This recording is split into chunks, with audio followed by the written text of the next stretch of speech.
नमस्कार। आज हम एक बहुत ही दिलचस्प और सच कहूं तो एक विवादास्पद सवाल पर बात करने वाले हैं, जो भारत में इतिहास की किताबों को लेकर अक्सर उठता रहा है।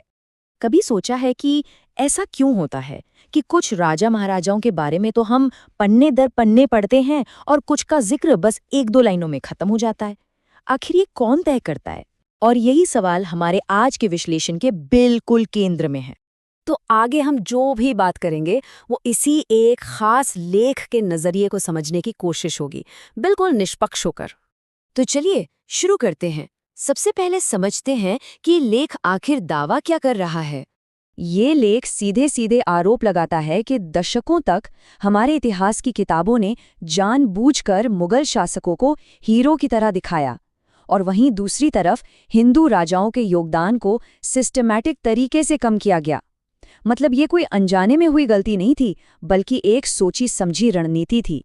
अब देखिए, अपनी बात को साबित करने के लिए ये लेख कुछ ऐसे आंकड़े सामने रखता है जो सोचने पर मजबूर कर देते हैं। इसमें दावा किया गया है कि 80 के दशक की किताबों में जहां मुगल शासकों को 62 पन्ने दिए गए, वहीं हिंदू राजाओं को सिर्फ 8 पन्नों में समेट दिया गया।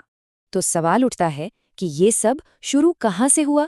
इस लेख के अनुसार इसकी जड़ें हमें मिलती हैं भारत के पहले प्रधानमंत्री जवाहरलाल नेहरू की नीतियों में।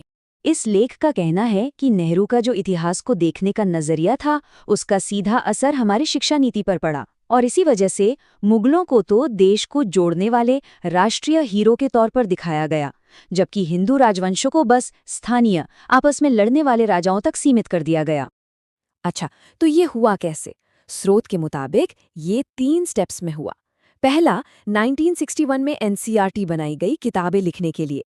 दूसरा, कथित तौर पर एक खास मार्क्सवादी विचारधारा वाले इतिहासकारों को ये काम सौंपा गया। और तीसरा, इन किताबों ने इतिहास को एक नए सेक्युलर ढांचे में ढाल दिया। और यहाँ एक बहुत ही जरूरी बात सामने आती है। लेख का ये भी आरोप है कि इतिहास की मुश्किल घटनाओं जैसे मंदिर तोड़ने या लूटपाट को धार्मिक एंगल से नहीं, बल्कि आर्थिक या राजनीतिक वजहों से समझाया गया। मतलब उनके पीछे की असल वजहों को बदल दिया गया। इस बात को और पुख्ता करने के लिए स्रोत एक खत का जिक्र करता है, जो कथित तौर पर नेहरू ने 1953 में लिखा था। इसमें कहा गया था कि हिंदू प्रतिरोध का महिमा मंडन नहीं होना चाहिए। शायद डर ये था कि इससे एक आक्रामक राष्ट्रवाद को हवा मिल सकती है। नेहरू के बाद कहानी आगे बढ़ती है प्रधानमंत्री इंदिरा गांधी के दौर तक, और यहाँ स्रोत का दावा है कि इन नीतियों को और भी तेजी से लागू किया गया राजनीतिक फायदे के लिए। मिसाल के तौर पर अकबर को लीजिए। स्रोत बताता है कि किताबों में उन्हें लगातार एक बहुत ही पॉजिटिव, एक महान धर्मनिरपेक्ष सम्राट के तौर पर दिखाया जाता रहा। और अब इसके ठीक उलट देखिए शिवाजी को। लेख का दावा है कि जब हिंदू किरदारों की बात आई तो तस्वीर बिल्कुल बदल गई। उन्हें एक मराठा सरदार बताया गया जो लूट के लिए मशहूर था। देखिए कितना बड़ा फर्क है दोनों के चित्रण में। ये लेख और भी कई खास उदाहरण देता है, जैसे औरंगजेब को एक सख्त प्रशासक बता दिया गया, राणा प्रताप को हल्दी घाटी में हरा हुआ बता दिया गया, या फिर महान विजयनगर साम्राज्य को बस एक सामंती राज्य कहकर छोटा कर दिया गया। तो सवाल ये है कि ऐसा क्यों किया गया, इसके पीछे की राजनीतिक मंशा क्या थी?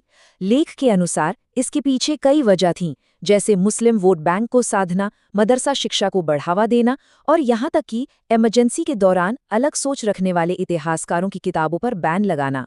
तो फिर इस सब का नतीजा क्या निकला? इस पूरे नैरेटिव का आखिर असर क्या हुआ? चलिए देखते हैं कि लेख इस बारे में क्या कहता है। लेख का तर्क बहुत सीधा है। उसका कहना है कि इस तरह की शिक्षा का नतीजा ये हुआ कि कई पीढ़ियां अपनी ही जड़ों से, अपनी हिंदू और वैदिक विरासत से कहीं न कहीं दूर हो गईं। ये बहस सिर्फ अतीत की नहीं है, ये आज भी जिंदा है। लेख आज की घटनाओं पर भी बात करता है, जैसे हाल ही में पाठ्य पुस्तकों से मुगल चैप्टर हटाने का जो फैसला हुआ। स्रोत उसका समर्थन तो करता है, पर यह भी बताता है कि इसके आलोचक इसे एक हिंदुत्व एजेंडा का नाम देते हैं। तो फिर इसका हल क्या है? लेख एक समाधान भी सुझाता है, जिसे वो कहता है संतुलित इतिहास। मतलब एक ऐसी पढ़ाई जहां किसी को महान या विलन बनाने की बजाय हर किसी के अच्छे और बुरे दोनों पहलू ईमानदारी से सामने रखे जाएं। और यहीं पर हम एक बहुत बड़े सवाल पर आके रुक जाते हैं। ये सवाल सच में सोचने पर मजबूर करता है और इसका कोई आसान जवाब है भी नहीं कि आखिर हम आने वाली पीढ़ियों को अपने इतिहास की कौन सी कहानी सुनाना चाहते हैं। Thank you for watching.